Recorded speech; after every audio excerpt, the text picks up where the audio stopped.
Well, hello, this is Josh Belk with the Belk on Business podcast. On today's podcast, we have a special guest and a dear friend of mine, Andrew Cordle. And probably for a good portion of my listeners know who Andrew is. But if you don't, this is kind of really a person I would strongly encourage you to follow. I've known Andrew for a number of years. He's kind of a serial entrepreneur, kind of just sitting here in preparation for this podcast, just kind of thinking of all the different types of business he's been involved in. So he's not like some entrepreneurs that they have one thing that they can do and that's about it. Andrew is kind of a master of a lot of things. At least I know, maybe not a master in a lot of things. I know you've tried a lot of things and you've mastered a few of those. I know others, maybe not as much. But he's really kind of dabbled everything from, I know, tech and collectibles to real estate and kind of a many different things in between. But Andrew, kind of at the end of the podcast, maybe kind of just give a little bit where you want people to go to follow you. Sure. I know you're an author. You have the Money Is podcast, probably a podcast I would encourage any business owner to listen to. I had the opportunity to be on it here a few months ago, and I don't know how many of those you have out, but listen to most of them and just powerful, just conversations with entrepreneurs. I know many of them, 7, 8, 9-figure business owners. These aren't people who are just kind of kicking the tires trying to figure out business. These are people who've been doing it for a long time and doing it well. And he has the opportunity to bring them on, and always just a ton of knowledge that's given, a ton of value in those particular podcasts. So I would encourage you to go there as well. So Andrew, kind of we hop into this. I kind of think about, most businesses, they kind of fail in the first 5 years, and you kind of hear these statistics, 80 to 90% fail. And I kind of think about, usually we kind of take a look over 10 years when most of the time the economy kind of goes through these cycles. We go through these business cycles, and it's well up into the upper 90s of businesses fail. You had the opportunity to have interviewed and work with. I mean, I've actually gone on site with you to different businesses and very successful businesses. And I've also, we've had mutual people that we've known that their businesses have failed. And when you kind of take a look and you analyze, these are the reasons why businesses succeed versus these are the reasons why a business fails. Can you kind of maybe think of maybe 1, 2, 3 things that you kind of generally run across that these are the reasons a business or a business owner succeeds versus maybe these are the mistakes that a business owner, when they get into it, makes that ultimately leads to their demise?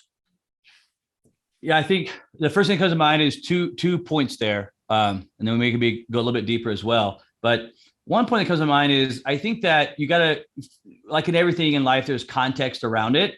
And I think that I always classify entrepreneurs as like kind of 2 different buckets. There's one bucket of entrepreneurs that are born entrepreneurs. They cannot not be an entrepreneur. They everything in their body is, I have to go do stuff. And I'm in that boat in this definition. And there's that like serial entrepreneur side of starting new things. There's that side of entrepreneurship. And then there's the side of entrepreneurship that I would say they're classified as entrepreneurs, but they're more of an operator that a heavily driven operator that finds a great product or service. And because of their operational background, and they have some good visionary inside of them as well, they're able to take a product or a business or a service and really grow and scale that thing to massive levels. When you talk about failing a lot, right, of business that fails out of the beginning, those first 5 or 10 years, I think in context, you got to look at it. I think a lot of times those are failing because they're the serial entrepreneurs. And that serial entrepreneur is not truly actually in love with what they're doing. They're doing it because they're trying to put a Band-Aid over something, fix something. What I refer to now is they're looking for the door handle to success. And they're just trying different things to try to figure out as their birth as serial entrepreneur, who am I? Where am I supposed to be? What am I supposed to be doing right now? And sometimes people classify it as shiny object syndrome, and you definitely for sure can have that. But I think as you get more dialed in, it's just you're trying to really figure out what is it you want to go do and build and create over here that's fun, exciting, and unique to you. And there's downsides to it. There's been times that I've owned a company, Josh, out in Indiana, where I was flipping a ton of houses with a bunch of guys, and I kind of just got tired of it. And short story, I just kind of just walked away from it and closed the doors just because I was kind of burnt out and didn't want to do it anymore. And most people look at it like, my God, you're flipping like 100 houses a year. it must be great. And I was just miserable because my entrepreneurial side was no longer attached with it. And so I think in context, there are businesses that fail because it's the entrepreneurs that are actually looking to identify themselves and find out what they want to do. Because I think it skews that number some when we actually talk about 9 out of 10 businesses fail. Some of them are always going to fail because that entrepreneur was just trying something and didn't really have full on heart inside of it, but they were playing with something. Then if you go into a little bit more of a tactical approach to it, I think probably the biggest reason, and I'm going to use myself as an example here, Josh, as to why I have had companies in the past fail is because I wasn't playing in the right role of what I was supposed to be playing in. You know, we all have different talents, and you have talents and I have talents. And I think these talents are God-given talents. And these are our strengths. These are our genius. These are our gifts. And when most of the time, if I look back and say, why did I fail at this or that in a business? It was because I was outside of my realm and I was trying to do something that I had no talent doing. And because I'm now the person that's responsible for this thing that let's say this division that is not my strength, that is not my forte, that is not my gift. And that has to become successful for me to become the company be successful. It's the recipe for disaster. And you got to get that right person in the right place for you to really make that company go and grow. And until you do that, you basically have low end talent in a highly powerful position of whatever that position is at the time. And then you have someone with low talent being the owner, the entrepreneur trying to do it. It's a recipe for disaster. You got to play into those strengths that you have and know who you are and go do that. That's where you'll find that success at. A lot of business owners just kind of maybe take this a step deeper, as you like to say, maybe taking the next step. So Sure. A business owner, they have this idea or they have this passion. They have something that they want to do. And sometimes I know for myself, it took me a long time to kind of get out of my own way in my business. I kind of created my own lid of growth. I could only grow to a certain point, and I didn't realize that. I thought I could sit in every seat. I could do everything. I thought I could do everything well. I think they called it ego, but I kind of thought that I could do it all. And and a lot of entrepreneurs that I know when they first getting into this is kind of like that. They kind of have that same mindset. They can do it all. I'm gonna take this thing and I'm gonna turn this into a whatever size business. Well, when a business owner and so you have that kind of at the beginning state, and you kind of go through these phases of business. And I see the same thing sometimes happen when a business is transitioning kind of from that profit stage to the scaling phase. And so you kind of end up seeing the same type of process. So if you're looking at a business owner, and maybe there is two different answers, maybe it's a similar type of an answer, but a business owner that says, okay, I have this idea, or I have this something I think I'm good at, or something that I want to do, and I want to turn this into a business, or a business owner that is going from the point of scaling. What sort of, and I'm looking, I think maybe more for mindset, but what steps should they take to kind of evaluate and as far as whether or not that this is the best approach or the best idea for me, whether to either get into this business or to scale the business. So make sure I answer this the right way. You're saying if the business is currently in phase 3, which we call the profit phase with Eddie, and they want to go into phase 4, which is that scaling expansion phase, is where they're headed with it. And the question is, what are some of the things that you could ask yourself as an entrepreneur or business owner to make sure that you should go into this expansion and scaling phase? Right. Should I? And am I prepared for this? Where does my mindset need to be in order for me to be able to move forward? I think it's a great question. I think it's a lot of questions that entrepreneurs miss out on. Is the first part is, should I even scale this? Just because you have a business and just because you're doing something and just because you're making in the profit phase some money inside of it does not mean that you should now go scale that concept. To me, when I look at scaling a concept, one question that I always try to ask myself of not whether the first part of it of should I do this is is this a sellable process? Meaning, is this a sellable item that I'm going to go scale? Because if I'm just going to go take something and scale it and make cash flow off of it, that's one of the areas you could do. But there's a much better area that you could scale it and then sell it at the back end. And so for me, as we go through businesses, we always look at, is this a sellable business, or is this business really just we can build it to a certain point, make cash flow off of it, but no one's really going to buy it because either I am too involved and you can't really, like, maybe I'm the talent or whatever it is, and you can't replace me. And so it's not really a sellable business, right? So I think that's a great question to ask yourself of even if you should scale it would be, can you sell it? I would rather scale something that I can sell versus scale something just because, and then not be able to sell it, right? Because there's a much bigger play on the sell side. If you go into the questions of should you, I mean, are you the person that should scale it? There's two main pieces there that go through my head is are you the visionary? And do you have a true vision of where you can take this thing? And if you are the visionary, who is your operator that's actually going to go do it for you? I think it's where entrepreneurs, again, I'm going to talk about that first bucket of entrepreneurs that are just serial entrepreneurs, struggle the most at is when they try to go scale something, they fall in the role of them trying to go scale it and build it. And I would tell you that I'm absolutely horrible at that process. I try to focus on, do I have a true vision? Like, do I wake up and consume this idea that's in my head? Or is it just a passing phase that I'm making money with right now? Josh, in the last 20 years, there's certain times I've done a business, but it was just a thing. It was just a passing phase that I had to go do, or maybe I was dabbling with something. And there's other things that I've done and said, hey, let me see if I go scale this thing to a massive level. So to me, it's a matter of, can I sell this? If I want to scale it, can I sell it? And number two, am I the true visionary? And if I am a true visionary and I have a true vision for it, who is that operator that can freaking go put this thing together? Because it won't be you. Again, this is where your talent kind of runs out at, honestly, not knowing yourself. What you were talking about, Josh, earlier is like your talent of I can do all these just things is not true. And when you get around people that are hyper talented in operations or hyper talented in marketing or hyper talented in videography or CRMs, you quickly realize, wow, I sucked at that process. And these guys are really good. And it's why you can't scale it.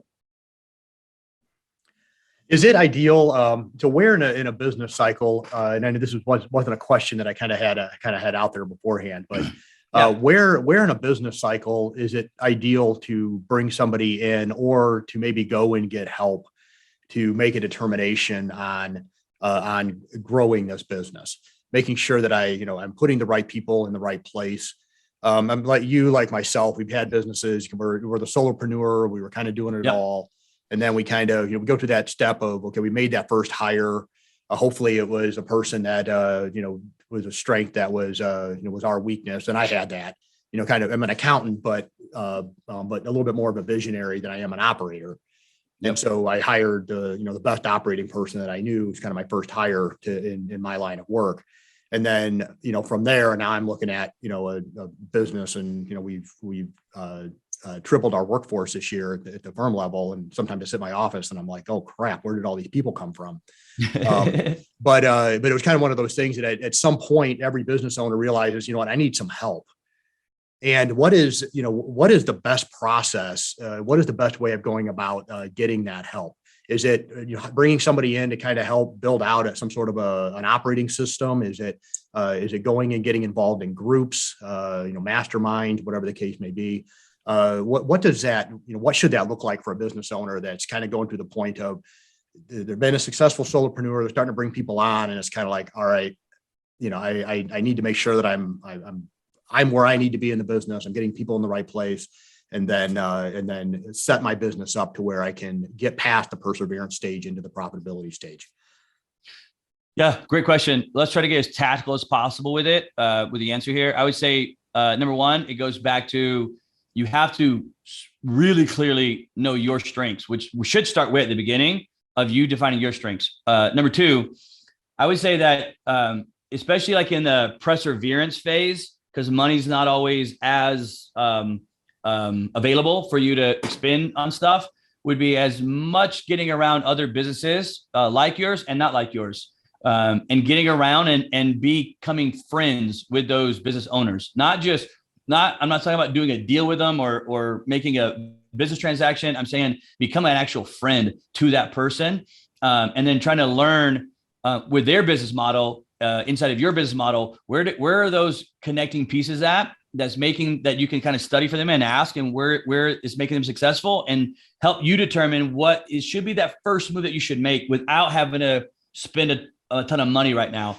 I would say try to become friends, not business associates, but friends with other business owners. After you get kind of through that perseverance phase and you're getting into the profit phase, I would say then it's a mixture of two things. To me, it's always about your network.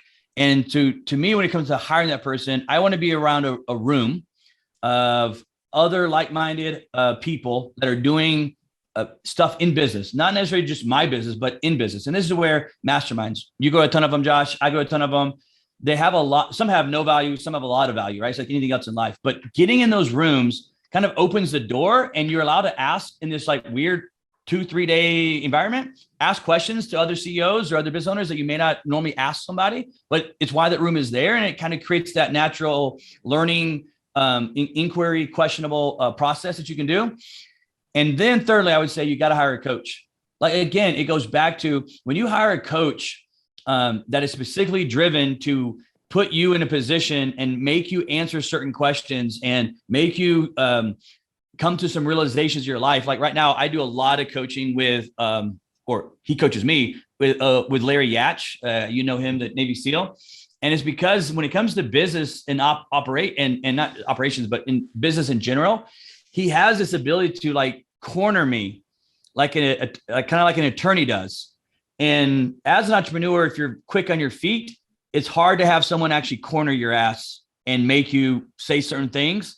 And to me, I've had coaches before that they were coaching from like a passive position almost and like throwing advice out. And for me, that never worked. I wanted a coach that wasn't afraid to back me into a corner and make me hurt and say, okay, yeah, that piece shouldn't be there. This thing shouldn't be, I got to make this change right now in my life. And so those are the three kind of things I would say. You know, if you're in the perseverance phase, find people you can befriend in business and try to leverage it as much as you can to your advantage. Once you're in the profit phase and you're trying to expand, then it's a matter of getting in the right rooms, because that's just a constant like B12 shot. You know, when people come to these events or I go to events, I just refer to it as a B12 shot, because you kind of get out of your environment, you get out of the mundane grind that makes you successful. You pop your head up for a little bit. And you're like, oh God, there's all this cool stuff out there. And then hire that coach, but hire the coach that will back you into a corner and make you squeal, if you will. Hey, put that on my Instagram. Hire a coach that'll make you squeal, if you will. That's brilliant, Josh. Talk about micro content. So breaking the stuff down there's a piece right there. And for those of you who are listening that don't know Andrew, I think your greatest strength may be exactly on the one thing you mentioned there, and that was in regards to connecting people. I from knowing you personally, you put me into contact with people, and some of them within your, I guess, I don't know if you call Power Room a mastermind or not, but in that particular room that we'll have the opportunity to meet this next week, that has been absolutely unbelievable. Not just in regards to business, but so many of them, we have conversations, not just about business. We're looking to do a deal, but really just kind of on life as well. And you've made a lot of those connections, and I see you do it all the time, and I hear it all the time from others, how you just connect people, and kind of that old Zig Ziglar line. And I just think you live by it is you help enough people get what they want, you get what you want. And you've really kind of mastered not just the networking, but becoming friends with other business owners. And I see you, on various social networks doing all kinds of crazy fun things. And I think that's awesome. And then in regards to, hiring a coach, it's something that I did about a year ago. I was starting to struggle in certain areas, not just in business, but also in life. And, really trying to find someone, because a lot of coaches you talked about, to me, I always want to call them, they're like a cheerleader, hey, you can do this, that type of thing. You've reached a certain level in business. You don't need that.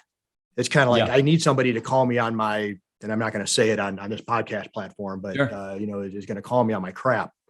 And, it's just like, all right, you need to fix some stuff. And, I kind of went into it initially. I was wanting to write a book and this type of thing, something we talked about. I know when we were, I think, out in an airplane hangar or something, we had this conversation. And you kind of threw some ideas out there, and kind of had a coach, just like something kind of helped me get to kind of break past some of these barriers in business. But come to find out, it was like, there are these other areas that are really what's hindering me. And sometimes it's not what we see. And we need that type of a coach that can come in and call us on those areas, saying, well, your mindset's screwed up. It has nothing to do with business. Your business you're not getting where you want in business because you don't have the right marketing strategy or the right content strategy or whatever the case may be. The problem is your mindset's screwed up. And you've got to get that fixed first. Let's kind of go ahead.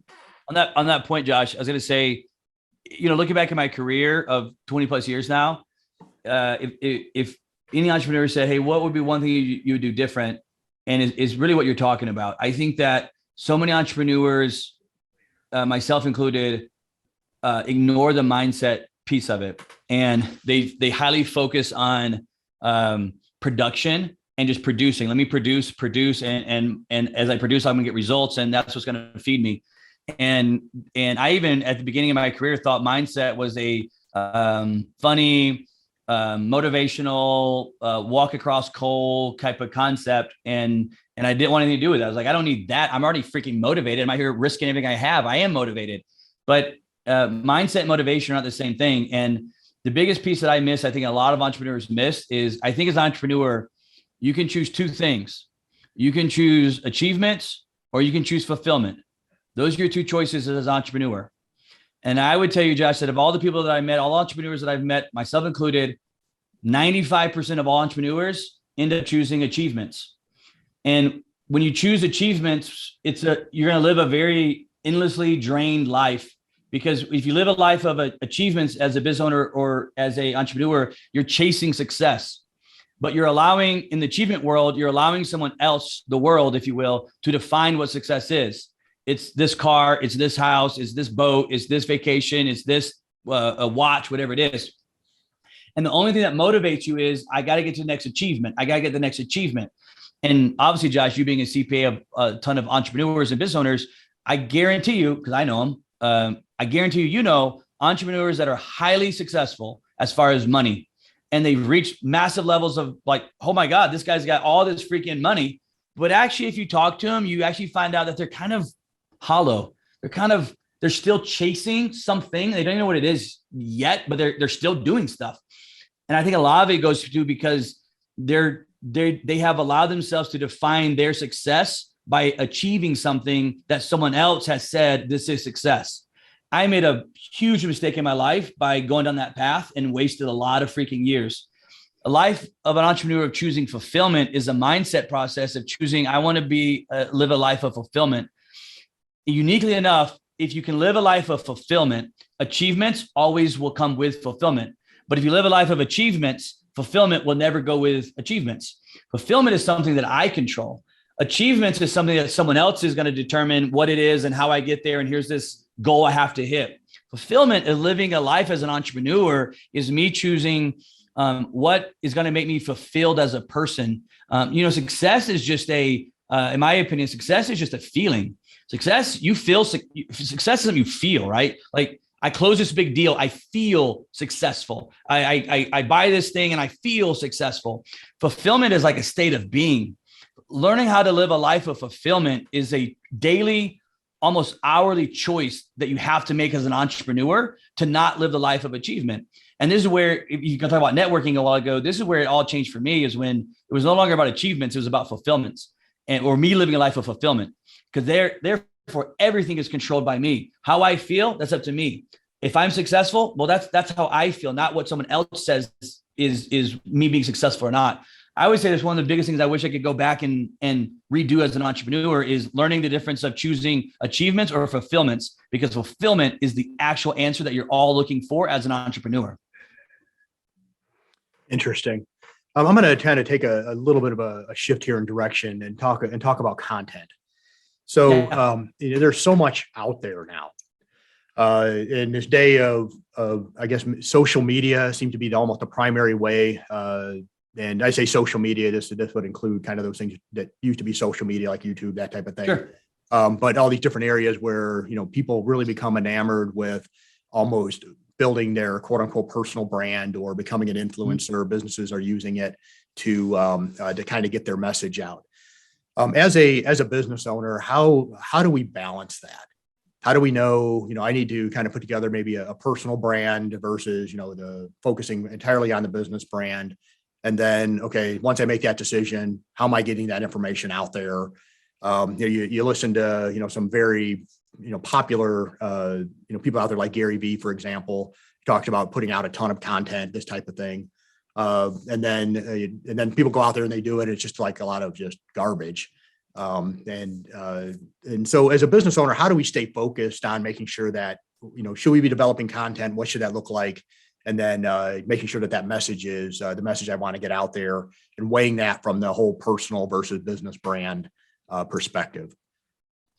Yeah, dude, that's a great question. And it's a question that I have spent a lot of money, more than I probably care to admit on. And there's a lot of tactical stuff I could tell you right now on the content creation side that I want to share, because I want to try to help the viewers make money and save money. And from a macro perspective, right, we talk about creating content, and we got to push content out nonstop. It's really fun and easy to say. And I've been to Gary Vee's office, of course, and I've hired full-time photographers to follow me around and record stuff and shoot stuff. And we try to make content. And dude, it has been an absolute freaking nightmare. That path. I think that looking back on it now, I think there's one piece that Gary doesn't mention. I don't think he's doing it on purpose, but I think to give when he says document, don't create, which is his big thing of how you create content, is just document what you do and then put that out there. And there's a lot of truth to it versus creating something on purpose and just shoot the cake of the camera and trying to create content. But there's one piece I think there's a step that's left out right there. And it's what he should say for people is document with purpose. And that little step cost me a ton of freaking money, dude, because document is like, it's all document. Well, Josh, I could take a camera guy to follow you around for 10 hours a day as you work and in meetings. And I could have 10 hours of footage. But if you want to start now talking about breaking all that down into freaking social media clips and stories and Instagrams and Facebook posts that are all based off of 30 seconds or 60 seconds, now you got to have 3 or 4 editors to go find that stuff. And dude, and we did it. And that's what I'm saying. I spent way too much money. I think the secret to creating content in this world as a business owner is document with purpose. And I'll give you a live example. What I am currently doing right now is documenting with purpose. So when Gary's talking about documenting, if you watch what he's doing there, majority of the stuff that he is documenting is when someone is asking him a question. It's not that he's just randomly walking around 10 hours a day and someone's recording every last step that he does. Although there is some of that because Gary gets asked questions on the street as he walks and stuff. But at the beginning, it was that he was documenting when someone was communicating and asking him questions. And if you go back and watch his Instagram currently now, it's people on Twitter asking him a question. It's someone on a Zoom call asking him a question. That's his content. And so as we sit here, I have 9 cameras on me, I think. And my camera guy is over here on a switcherboard and he has give me that thing, dude. As we sit here, I'll show you. As we sit here, Jake, my camera guy, is in here. These are all, what do you call these? Timestamps. These are all timestamps that Jake is sitting there writing down for me. So what's happening now is I am documenting with purpose. I started and opened up my schedule to be on podcasts because it's like, oh, if I have someone on a podcast asking me questions, I'm going to answer these questions, which is me creating or documenting my content. But even past that, it's a matter of documenting it and then noting where every last point is that should be a clip, so that I don't have to hire 3 more video editors to go back and now try to edit and look for something that they weren't there for. They weren't in the room. They don't even know what I was talking about. Jake knows everything I'm talking about, and he's just marking on where it should be a social media point. I think if business owners would document with purpose, they would find way better content and way better value given if they document with purpose versus just trying to throw a bunch of stuff out there. that's literally how I do it. I hope that helps a little bit, Josh, but it's how I create my content right now. When you think about purpose, maybe taking one step back Sure. would be, what is the purpose of documenting the purpose? So why are you doing this to begin with?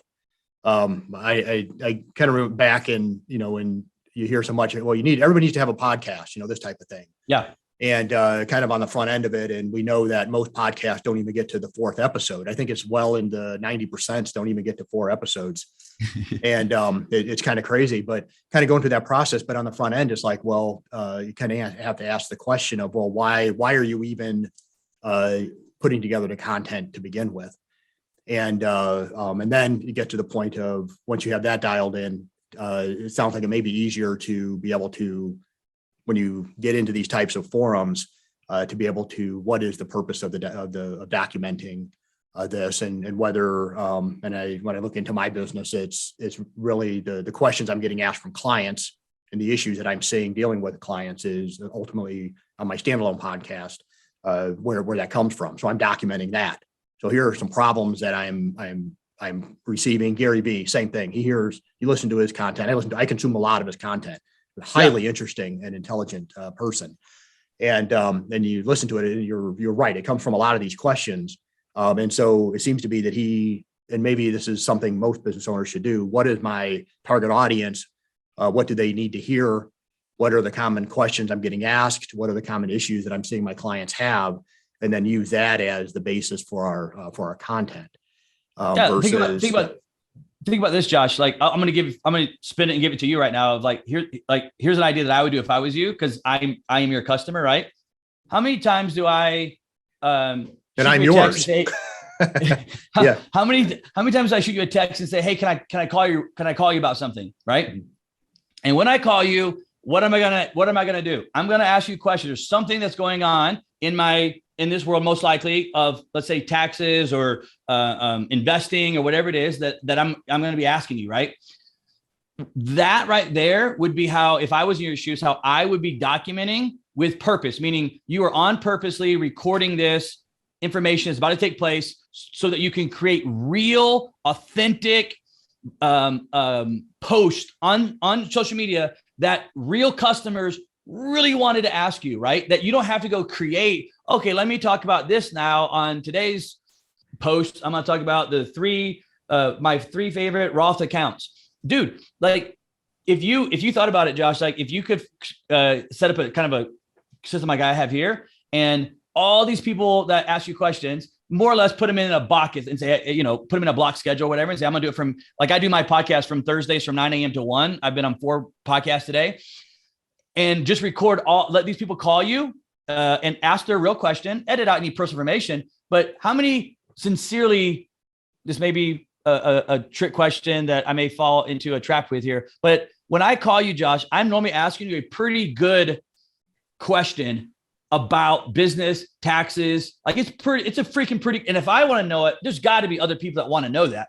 And if you just simply did it on a Zoom call with me and press record, and then had your guy cut that piece question by question, bro, you would be documenting with purpose all this information that you have, and you'd have unlimited freaking posts, because you're like a guy that everybody has to ask their questions to, because I don't know how all that tax stuff, the new bills, and how many times have I called you about the new or text you about the new Congress passing this and what's it going to affect.